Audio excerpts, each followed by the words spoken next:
श्री शिवाय नमस्तुभ्यम। हर हर महादेव। दोस्तों, आप सभी लोग जानते हैं कि 18 जुलाई 2026 यानी शनिवार को पड़ रही है आषाढ़ महीने की गुप्त नवरात्रि पंचमी तिथि। और दोस्तों, ये वो तिथि है जो आषाढ़ महीने में पड़ने वाली सबसे बड़ी तिथि है, क्योंकि यह शनिवार के दिन पड़ रही है। और इसी दिन किया गया एक तेल के दीपक का उपाय कभी भी खाली नहीं जाता है और इसका बहुत ही बड़ा और विशेष महत्व होता है। पूज्य गुरुजी ने कहा है, अगर मौका लग जाए और आषाढ़ महीने की पंचमी तिथि शनिवार को पड़ जाए तो आप लोगों को एक तेल के दीपक वाला उपाय तो अवश्य ही करना चाहिए। और इन दोनों का संयोग बहुत ही कम आता है। और दोस्तों, पूज्य गुरुजी ने अपनी शिव महापुराण की कथा में बताया है, इस दिन आपको एक दीपक वाला उपाय तो अवश्य ही करना चाहिए, क्योंकि ऐसा दिन पूरे साल में सिर्फ एक ही बार आता है। और दोस्तों, आप सभी लोग जानते हो कि गुप्त नवरात्रि शनिवार का अगर सबसे बड़ा कोई उपाय है तो वो एक मुख्य द्वार दीपक वाला उपाय है।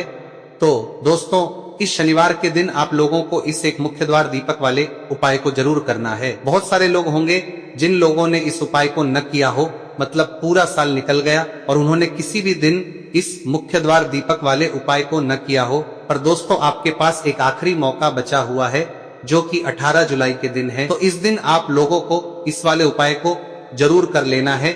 भले ही आपने पूरे साल भर इस उपाय को ना किया हो, पर अगर आपने इस आषाढ़ महीने में पड़ने वाली पंचमी तिथि के दिन अगर इस वाले उपाय को कर लिया तो आपको इस उपाय को करने का वो फल मिलेगा जिसकी आपने कभी कल्पना भी नहीं करी होगी। इसीलिए आप लोग इस वाले उपाय को एक बार जरूर कर लेना, ताकि आप लोगों के हाथ से यह मौका ना जा सके और आपको इस उपाय को करने का फल मिल सके। दोस्तों, यह उपाय पंडित जी ने अपनी अभी की ही शिव महापुराण की कथा में बताया है, जिस उपाय को आज हम आपको बहुत अच्छे से समझाने वाले हैं। इस वीडियो को देखने के बाद इस उपाय को समझने के लिए आपको कोई और वीडियो को देखने की जरूरत नहीं पड़ेगी। तो चलिए दोस्तों, उपाय को शुरू करते हैं। देखिए, यह इस आषाढ़ महीने के शनिवार के दिन यह इतना खास होता है, इतना महत्वपूर्ण होता है। देखा गया है कभी कभी बड़े बड़े पूजा पाठ अनुष्ठान से जो मनोकामना पूर्ण नहीं होते, वो इस आषाढ़ महीने के पंचमी के दिन एक छोटे से उपाय करने से ही आपकी मनोकामना पूर्ण हो जाती है। और बहुत सारे लोगों ने इस उपाय को किया भी है और उनको इस उपाय को करने का फल भी जरूर मिला है।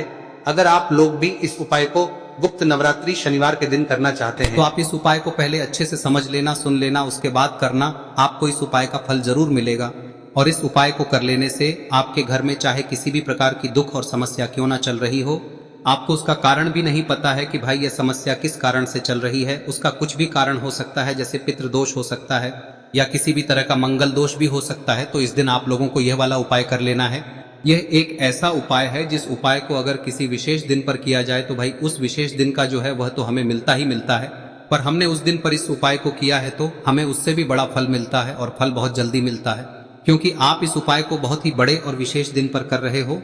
तो चलिए अब उपाय के बारे में बात करते हैं, लेकिन उससे पहले आप लोगों को यह जानना आवश्यक है कि आखिर यह उपाय किस समय करना है, किसको करना है और कैसे करना है। तो चलिए हम आगे आपको वीडियो में एक एक करके बता देते हैं, लेकिन उससे पहले अगर आप लोग हमारे चैनल पर नए हैं तो हमारे चैनल को सब्सक्राइब कर लेना और इस वीडियो को लाइक करके कमेंट बॉक्स में श्री शिवाय नमस्तुभ्यम ओम नमः शिवाय जरूर टाइप कर देना। और अपने फायदे के लिए, गरीबी दूर करने के लिए इस वीडियो को पूरा देखकर जाना, तभी आपको लाभ की प्राप्ति होगी। यदि आज आपने वीडियो को बीच बीच में से देखा, काट काट कर देखा, तो आपको तो जीवन दोस्तों, इस एक तेल के दीपक वाले उपाय को हमें इस शनिवार के दिन कैसे करना है, किसको करना है, किस समय करना है और कहां पर करना है, ये सारे सवालों के जवाब आपको इस वीडियो में मिल जाएंगे। और जो ये वीडियो देखेगा भाई, उसको एक तेल के दीपक वाला उपाय जरूर करना चाहिए, क्योंकि इस दिन दीपक का भी बहुत ही बड़ा और विशेष महत्व होता है। और जब बात आ जाए एक तेल के दीपक दाने की, तो ये सोने पे सुहागा वाली बात हो जाती है और ये एक बहुत ही बड़ा उपाय हो जाता है इस गुप्त नवरात्रि शनिवार का। अब हम समझते हैं इस वाले उपाय को हमें करना किस समय है, इस दीपक वाले उपाय को हमें इस शनिवार के दिन करना किस समय है। तो देखिए, इस उपाय को करने का जो समय है वह सुबह का समय है और शाम का समय भी है। अब देखिए, यहाँ पर हम मुख्य रूप से सुबह का समय नहीं बोलेंगे, क्योंकि 18 जुलाई गुप्त नवरात्रि शनिवार का दिन है और इस दिन प्रदोष काल के समय का बहुत महत्व होता है। बाकी अगर सुबह के समय भी करेंगे तो भी अच्छा होगा, उसमें कोई भी दिक्कत वाली बात नहीं है। तो चलिए जानते हैं इस विशेष उपाय के बारे में। लेकिन उससे पहले एक प्रार्थना, अगर आप इस चैनल पर नए हैं तो आप इस वीडियो को लाइक करें चैनल को सब्सक्राइब करें और कमेंट बॉक्स में आप अपनी राशि या अपना नाम जरूर डाल दें, क्योंकि हम राशि से जुड़ा भाग्य भी बताते हैं और भाग्य में चल रही परेशानियों को दूर करने के लिए वह आसान से आसान उपाय भी बताते हैं। तो चलिए अब हम अपने सबसे पहले उपाय की बात कर लेते हैं। देखिए, आषाढ़ मास के दिनों में विशेषकर भगवान शिव और माता पार्वती और विष्णु भगवान का पूजन किया जाता है। अब साथ ही साथ गुप्त नवरात्रि शनिवार का दिन भी पड़ गया है, तो ऐसा समझ लीजिए आपके जीवन में धन भी आएगा, सुख भी आएगा, धन बढ़ेगा भी, और साथ ही साथ आपके जीवन के सारे संकटों को भगवान शिव जी दूर कर देंगे। तो चलिए सबसे पहले बात कर लेते हैं सबसे पहले उपाय की, जो कि शनिवार वाले दिन आपको विशेष कर करना है। और इस उपाय को करने से आपकी कोई भी ऐसी इच्छा, कोई भी विश जो अभी तक अधूरी है, पूरी नहीं हो रही है, तो आपकी बड़ी से बड़ी विश और मनोकामना भी पूरी हो जाती है जब आप गुप्त नवरात्रि शनिवार वाले दिन इस पहले उपाय को कर लेते हैं। तो देखिए, आप सभी जानते हैं कि श्री हरि विष्णु जो है उन्हें तुलसी दल सबसे प्रिय है। बिना तुलसी माता के श्री हरि विष्णु अधूरे हैं और बिना तुलसी पत्तों के श्री हरि विष्णु का भोग अधूरा है। अब श्री हरि विष्णु को प्रसन्न करके आप अपनी किसी भी मनोकामना को पूरा कर सकते हैं, क्योंकि श्री हरि विष्णु प्रसन्न हो गए तो आपकी कोई भी विश और इच्छा मनोकामना अधूरी नहीं रहेंगी। तो आपको तुलसी के 5 पत्ते लेने हैं। अब ये 5 तुलसी के पत्ते जो आपने लिए हैं, ये 5 तुलसी के पत्ते आपको श्री हरि विष्णु को अर्पित करने हैं।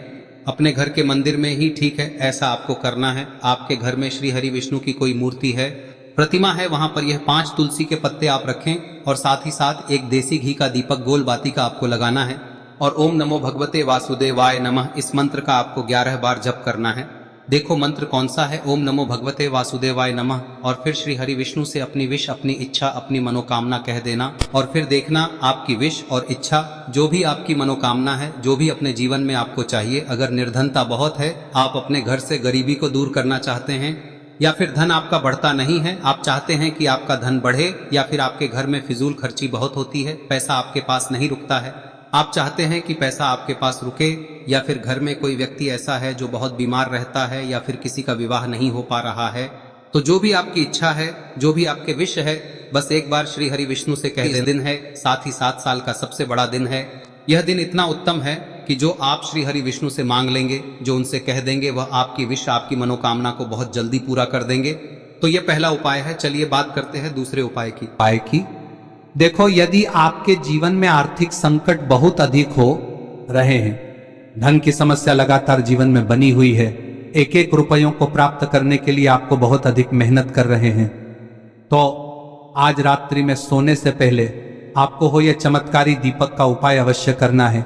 या फिर यदि आपका जो व्यापार है, बिजनेस है, दुकान है, वह अच्छे से नहीं चल पा रही है, तो आज रात्रि में इस विशेष दीपक का उपाय आपको अवश्य करना चाहिए। देखो दोस्तों, दीपक हमारे घर में सभी नकारात्मक शक्ति को बाहर करता है। यह उपाय आपको साल में केवल एक बार करने का ही मौका मिलता है। देखिए, इस उपाय के लिए आपको तुलसी जी की जो सूखी लकड़ी होती है उसे ले लेना है। देखिए दोस्तों, यदि आपके पास पुरानी तुलसी जी की लकड़ी है तो उसे आप ले सकते हैं, और यदि आपके घर में तुलसी जी जो लकड़ी है वह सूखी हुई है तो उसकी लकड़ी आप तोड़ के इस्तेमाल कर सकते हैं। लेकिन आपको ध्यान रखना है कि सूर्यास्त से पहले पहले ही आपको ये जो तुलसी जी की लकड़ी है इसे अवश्य ही तोड़ लेना है। तो इस उपाय के लिए आपको सबसे पहले तो एक मिट्टी का दीपक लेना होगा, चाहे तो आटे का दीपक भी ले सके, क्योंकि आटे का दीपक सभी दीपक में सर्वोत्तम माना गया है। इस दीपक के अंदर आपको शुद्ध घी का प्रयोग करना होगा, और इससे दीपक के अंदर आपने जो तुलसी जी की लकड़ी ली है उसे भी रख देना है। लेकिन ये जो तुलसी जी की लकड़ी है, इसमें आपको चारों तरफ अच्छे से घी लगा लेना है। देखिए, गुरुजी ने बताया है कि जो तुलसी जी की लकड़ी है, यदि आप उपाय करते हैं और बहुत ही शीघ्रता से जल जाती है, तो इसके लिए आपको एक कार्य करना है। आपको थोड़ी सी रुई ले लेनी है और उस रुई को आपने जो तुलसी जी की लकड़ी ली है उस पर अच्छे से चारों तरफ लपेट देनी है। तुलसी जी की लकड़ी के ऊपर रुई लपेटने के बाद इसे आपको पूरा घी के अंदर डुबो लेना है। अब इसे आपको बाती के रूप में प्रयोग करना है। अब दोस्तों, इस दीपक को आपको प्रज्वलित कहां करना है? तो इस दीपक को आपको या तो भगवान विष्णु के सामने प्रज्वलित करना होगा, या फिर आपको भगवान श्री राम के सामने प्रज्वलित करना होगा, या फिर भगवान कृष्ण के सामने, यानी कि भगवान विष्णु के जो भी अवतार हैं उनके सामने आप ये दीपक प्रज्वलित कर सकते हैं। या फिर आप इस दीपक को माता तुलसी जी के सामने भी प्रज्वलित कर सकते हैं।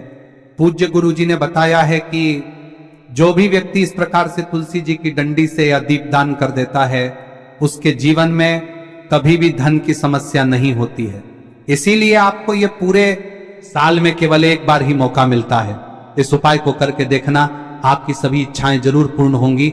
ये जो उपाय है रात्रि में सोने से पहले करना है। अब बताते हैं तुलसी के गमले में आपको वह कौन सी चीज डालनी है जिस उपाय को करने से आप अपने जीवन में महाधनी बन जाएंगे। इतना धन आपको मिलेगा कि कभी भी आपके धन में कमी नहीं आएगी, कभी भी आपका धन बर्बाद नहीं होगा। आपके पैसे की बर्बादी बिल्कुल आपके जीवन से रुक जाएगी। और जो लोग कहते हैं कि घर में पैसा तो आता है, पैसा रुकता नहीं है और पैसा बढ़ता नहीं है, वृद्धि नहीं हो रही है, उन्हें भी विशेष यह तीसरा दिन जरूर करना चाहिए। तो देखिए, पहले ही आपको बता दिया कि श्री हरि विष्णु की पूजा और उनका भोग श्री मतलब तुलसी मैया के बिना अधूरा है ना। और तुलसी मैया जो है वह श्री हरि विष्णु के बिना अधूरी है। तो देखिए, जब भी आप तुलसी का कोई उपाय करेंगे तो सीधे सीधे आप श्री हरि विष्णु को प्रसन्न कर लेते हैं। अब व्यक्ति को, यानी जो भी व्यक्ति है, किस व्यक्ति को कितना धन देना है, यह श्री हरि विष्णु के हाथ में होता है। धन देने का काम माँ लक्ष्मी करती है, जो कि माँ तुलसी का ही एक रूप है। माँ तुलसी जो है यह माता लक्ष्मी का ही स्वरूप है ना। तो आपको करना क्या है, आपको लेनी है यहाँ पर हल्दी पिसी हुई, जो कि श्री हरि विष्णु से जुड़ी हुई है, आपके गुरु गृह से जुड़ी हुई है, आपकी कुंडली में गुरु को मजबूत करती है, सुख सौभाग्य को खींचने का काम करती है, धन को बढ़ाने का काम करती है। तो एक चुटकी पिसी हुई हल्दी आपको लेनी है और यह पिसी हुई सूखी हल्दी ही आपको अपने गमले में, तुलसी का पौधा जिस गमले में लगा है उसमें अच्छे से इस हल्दी को डालना है, ठीक है ना। और ओम नमो भगवते वासुदेवाय नमः इस मंत्र का जाप करना है। कितनी बार? कम से कम 11 बार जाप करना है। ओम नमो भगवते वासुदेवाय नमः इस मंत्र का जाप करते रहना है और हल्के हल्के से तुलसी के पौधे में आपको पूरे गमले में पीसी हुई हल्दी का छिड़काव करना है। तो देखिए, जो व्यक्ति लेता है, ऐसा समझ लीजिए अपने जीवन से नहीं आने वाली 7 पीढ़ियों के जीवन से निर्धनता और गरीबी को दूर कर देता है। क्योंकि हल्दी जो है ना, यह साधारण नहीं है। हल्दी इतनी उत्तम होती है कि रातों रात आपके जीवन में चमत्कार करती है। आपने देखा होगा कि कोई भी शादी होती है, विवाह होता है ना, कोई भी ऐसा शुभ काम हम करते हैं उसमें हल्दी जरूर लेते हैं। गृह प्रवेश जब हम करते हैं तो हल्दी के स्वास्तिक का निर्माण करते हैं। कोई भी अच्छा काम करने जा रहे हैं, हल्दी उसमें लेते हैं और हल्दी जो है ये आपके गुरु ग्रह को मजबूत कर देती है। अगर कुंडली में गुरु कहीं ना कहीं मजबूत है तो इससे उत्तम का मिलेगा नहीं। बहुत ही उत्तम उपाय है। तुलसी के गमले में एक चुटकी पीसी हुई हल्दी डालना है, तो यह बहुत ही उत्तम उपाय है। इस उपाय को आप जरूर, साल का सबसे बड़ा यह दिन है, तो इस उपाय को करने से श्री हरि विष्णु और महादेव आपसे न केवल प्रसन्न होते हैं, पाप होते हैं, आपसे इतना प्रसन्न हो जाते हैं कि जीवन में कभी आपके गरीबी और निर्धनता को नहीं आने देते हैं। तो चलिए अब बात कर लेते हैं अपने तीसरे उपाय की, जो कि मुख्य द्वार से जुड़ा हुआ है। और यह उपाय है स्थिर लक्ष्मी के वास के लिए। ऐसा पैसा आपके घर में आएगा जो आपके घर में ही रुकेगा। ऐसा पैसा कभी आपके घर में नहीं आएगा जो आपके घर से जाएगा और विशेषकर फिजूल खर्ची में जाएगा। अब आधे से ज्यादा लोगों की यही समस्या होती है कि घर में पैसा तो आता है लेकिन बहुत जल्दी घर से चला जाता है या फिर फिजूल खर्ची में चला जाता है। तो धन की बर्बादी जिन लोगों के घर में हो रही है उन्हें विशेषकर यह तीसरा उपाय करना है। या जिन लोगों के पास बिल्कुल पैसा आना बंद हो गया है, सर पर लगातार कर्जा बढ़ रहा है, उन्हें भी यह विशेष तीसरा उपाय करना है। तो देखिए, आपको फिर से क्या लेना है, हल्दी लेनी है पीसी हुई, जो कि श्री हरि विष्णु से ही जुड़ी हुई है ना। पीसी हुई हल्दी लेनी है और थोड़ा सा पानी डालकर उसका गाढ़ा गाढ़ा आपको पेस्ट बना लेना है। अब इसी हल्दी से आपको अपने घर में स्वास्तिक बनाने हैं। कितने स्वास्तिक? एक स्वास्तिक आपको बनाना है अपनी तिजोरी पर, जिसमें आप पैसा रखते हैं। चाहे तो आप संदूक में रखते हैं, अलमारी में रखते हैं, जिस चीज में भी पैसा रखते हैं, बस वहां पर हल्दी से एक स्वास्तिक बनाना है। दूसरा स्वस्तिक आपको कहाँ बनाना है? अपने घर के मंदिर में, है ना। और 2 स्वस्तिक आपको बनाने हैं अपने घर के मुख्य द्वार पर बाहर की तरफ। हल्दी से 4 स्वास्तिक आपको बनाने हैं। 2 स्वास्तिक मुख्य द्वार पर बाहर की तरफ, एक तिजोरी पर, है ना, और एक अपने घर के मंदिर में। बस यह उपाय आप लिया तो देखिए, जो धन की तिजोरी है उसमें पैसा भरा रहेगा। कभी भी धन की तिजोरी धन से खाली नहीं होगी, क्योंकि जहां पर हल्दी का स्वस्तिक एक होता है वहां कभी धन की कमी नहीं होती है। हमेशा वहां पर धन की देवी माता लक्ष्मी वास करती हैं, क्योंकि हल्दी किससे जुड़ी हुई है? श्री हरि विष्णु से। और माँ लक्ष्मी कहाँ होती है? जहाँ श्री हरि विष्णु वास करते हैं। अब बात करें कि आपके घर का मंदिर जो है उसमें अगर आप एक स्वास्तिक बनाते हैं तो आपके घर से ऊर्जा जो है, पूरे में ऊर्जा फैलती है ना। तो आपके घर में पॉजिटिव एनर्जी बढ़ती है, सकारात्मक ऊर्जा बढ़ाती है। जब आप अपने घर के मंदिर में हल्दी का स्वस्तिक बनाते हैं आपके घर से बुरी शक्तियां, नेगेटिव एनर्जी जैसी चीजें बिल्कुल आपके घर में नहीं रुकती है।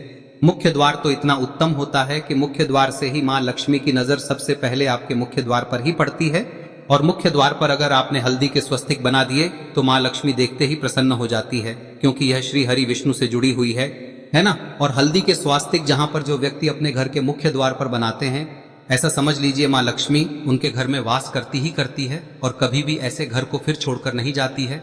स्थिर लक्ष्मी का वास आपके घर में होगा। यह हल्दी के स्वास्थ्य दिन बहुत ही उत्तम है। साथ ही साथ कोशिश करें कि इस दिन गाय माता को हरी घास अवश्य खिलाएं। अगर आपको हमारी ये वीडियो पसंद आई हो तो हमारे इस वीडियो को लाइक करें, चैनल को सब्सक्राइब करें, कमेंट बॉक्स में लिखे हर हर महादेव, जय माँ लक्ष्मी। अब बात करते हैं अगले उपाय की। हम सभी के घरों में माता तुलसी का पौधा अवश्य ही होता है। तो देखिए, हमें तुलसी जी के पौधे से सबसे पहले तो 3 पत्ते तोड़ने। देखो, एकादशी वाले दिन आपको तुलसी के पत्ते नहीं तोड़ने, तो देखिए तुलसी जी के आपको 3 पत्ते तोड़ने लेने हैं। और इन तुलसी जी के पत्तों को तोड़ने के बाद आपको 1 चुटकी हल्दी भी अपने साथ में लेनी है। हल्दी के अंदर आपको जल मिलाकर के पेस्ट के रूप में तैयार करना है। और इसी के साथ में आपको एक दीपक भी लेना होगा। दीपक आप मिट्टी का भी ले सकते हैं, आटे का भी ले सकते हैं। और इस दीपक में आपको शुद्ध घी डाल के इसमें आपको लंबी रुई की बाती का प्रयोग करना है।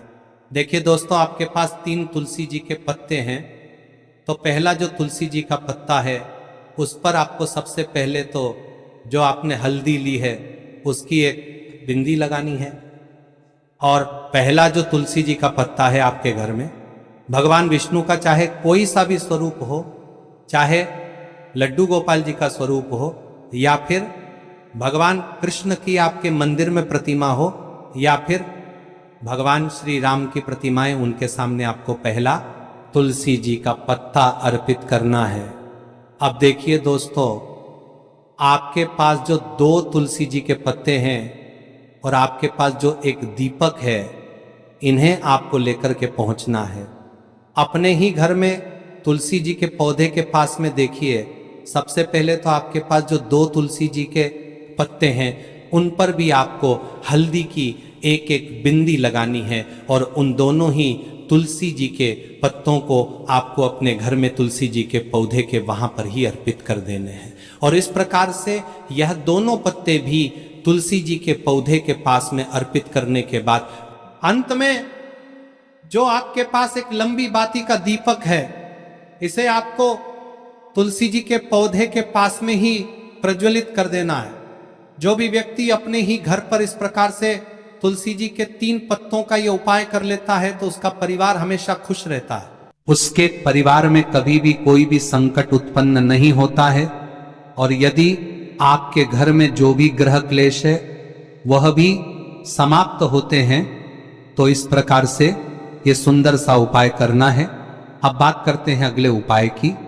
देखो, यदि आपके जीवन में आर्थिक संकट बहुत अधिक हो रहे हैं, धन की